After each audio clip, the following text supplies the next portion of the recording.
Hello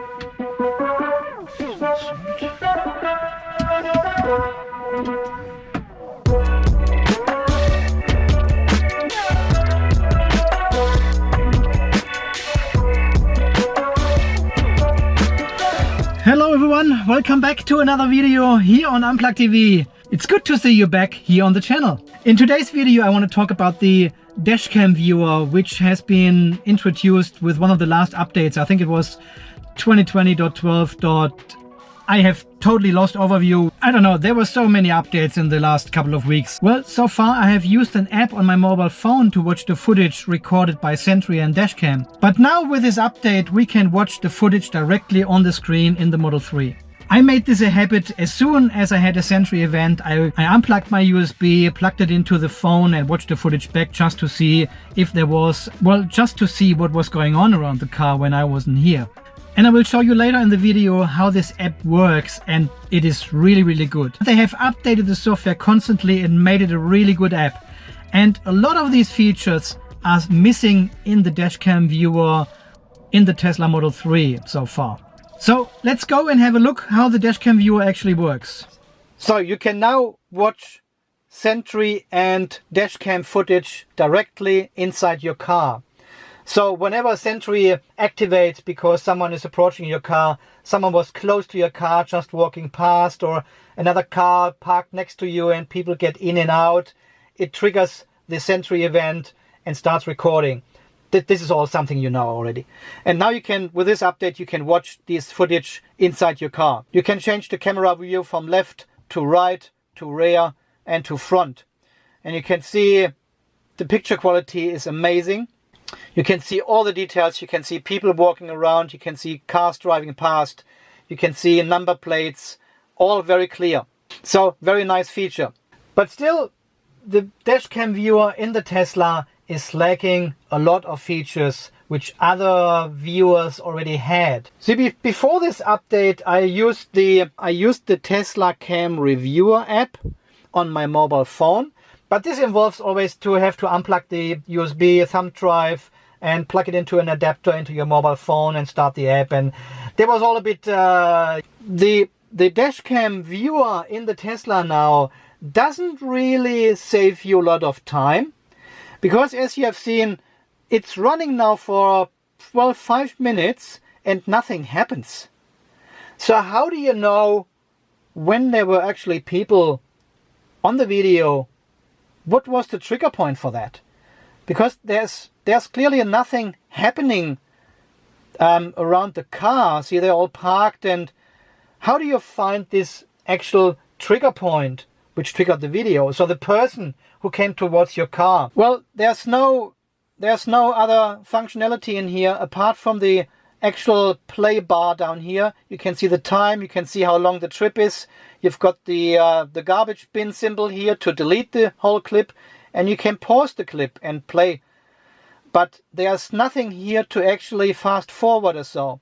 So the only option you have is obviously your timeline down here, where you can take the timeline and go back and forward. But as you can see, I cannot quickly fast forward in this video. See, even the timeline moves all the way back to all the way to ahead. It's not really changing the picture unless I let go, and then it changes to the actual view at this point of time. But this is not really, so you have to tap through and see. Oh, here people walking past. That was maybe the trigger point for the video, but there's heaps to come. So you need to find, there's another guy. There was something else in between. Now these are these two again. Here, that's the trigger point. There are people walking to the car and actually looking inside the car, which is totally fine. I don't blame them. I did the same. So this is the trigger point. But you need to find this trigger point somewhere on your timeline to actually see, okay, there was no harm, I can delete this footage. Yeah. And we just go to another clip here. This one here. 10 minutes and 50 seconds long. And I do the same here. I just tap through and see if I can, probably on the back camera, because yeah, there will be no trigger at the front. Maybe the leaves trigger it, who knows. So we're going all the way through the footage here. There are people there's one here. Right. Okay. See, but now, where's this guy coming from? Where was he coming from?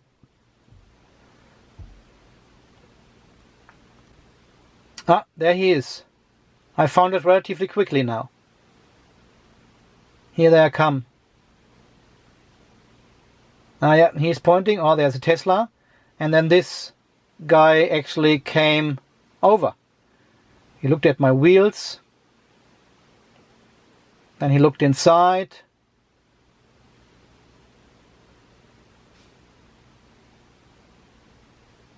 Okay, so this wasn't too bad to find actually. Okay, let's do another one here in the shopping center. So you can see heaps of cars around us. There's one next to us, behind us. And I'll just try to find the event. Was there's a person there? I don't know. This is the trigger for it.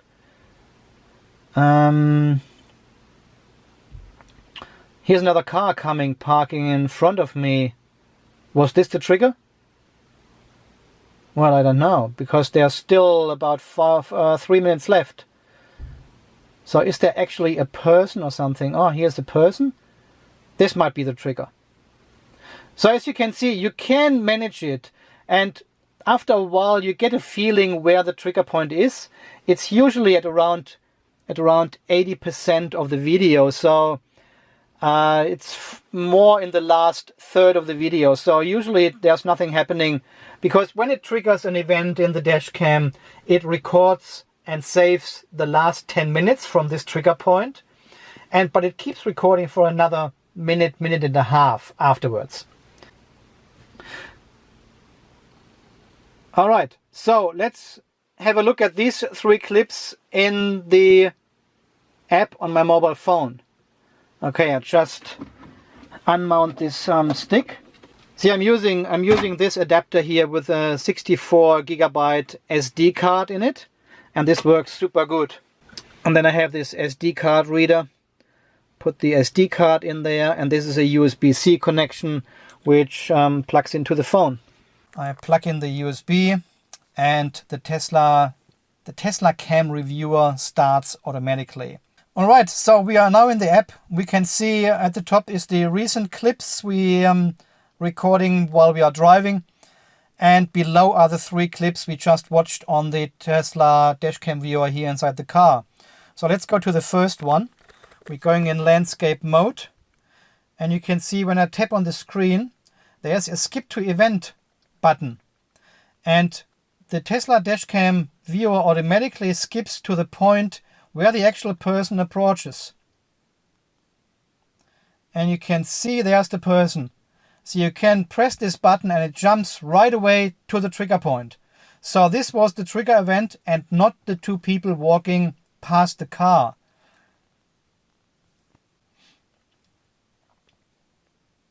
And here they go again. Thanks for watching. Okay, second clip. And again on the right, skip to event. There's the button. I can use the slider at the bottom here and fast forward. And you can see I can actually fast forward in this app. See, I hold my finger down on the slider and move this back and forward. And it fast forwards the video clip as well. And this is what I would like to see in the Tesla Dashcam Viewer as well. So we just tap on the screen and go to skip to event. And it's skipping ahead. We press the play button. And we can see here's the guy again. Have a look at my wheels and then look inside. So it skips very quickly to the event. Okay, he's just watching. I'm happy with that. I go to the other one from the hardware store car park. Again, skip to event, play, And we can see there are some people coming next to the car. Look at this. And this is my trigger event. So I don't need to fast forward. Yeah, see, sometimes it does that. But I think this is because the speed is not enough on my SD card. You just tap the skip to event button, press the play button, and you can see what was actually happening to trigger the cameras. And there's the guy opening the door. There's still a lot of space, so he pays attention. All good. Then you tap again and delete. Well, as you have seen, the mobile app has a lot of features to control your media, to control your videos. And it's very easy to find the position where it has actually triggered the sentry event. And I'm sure, well, this is not a video to complain about the lack of these features inside the Model 3 now. And this is the first version of Dashcam Viewer we see in the Tesla Model 3 now. And I'm sure it will evolve over time. More and more features will be added with the updates coming in. And I would really like to see a fast forward with a timeline and a skip to event button, as you have just seen in the app. And I'm just super glad Tesla has started this journey now with the Dashcam Viewer, so we can watch the footage directly on the screen and don't need to fiddle around with unplugging USBs anymore and hard drives and SD cards and adapters. It's so much easier to watch it directly back from the screen. So guys, yeah, let me know in the comments down below, how do you handle the tons of footage you have on your 500 gig hard drive? When do you watch this back? I mean, this could be weeks or months later or something. How do you handle all this data? And what kind of technology are you using at the moment? Do you use the Dashcam Viewer in the car, or are you still unplugging it and taking it to a computer, or using a mobile app on your phone? How do you handle all this footage now? I would really like to hear from you in this regards, and maybe I can learn something how to handle all this stuff a little bit better. Alright guys, as always, thank you so much for watching. Thanks for all your support. This is Andy from Unplugged TV Australia, signing off. You stay charged and safe, and we will all see us again in the next video very soon. Thanks guys, see you then, bye bye.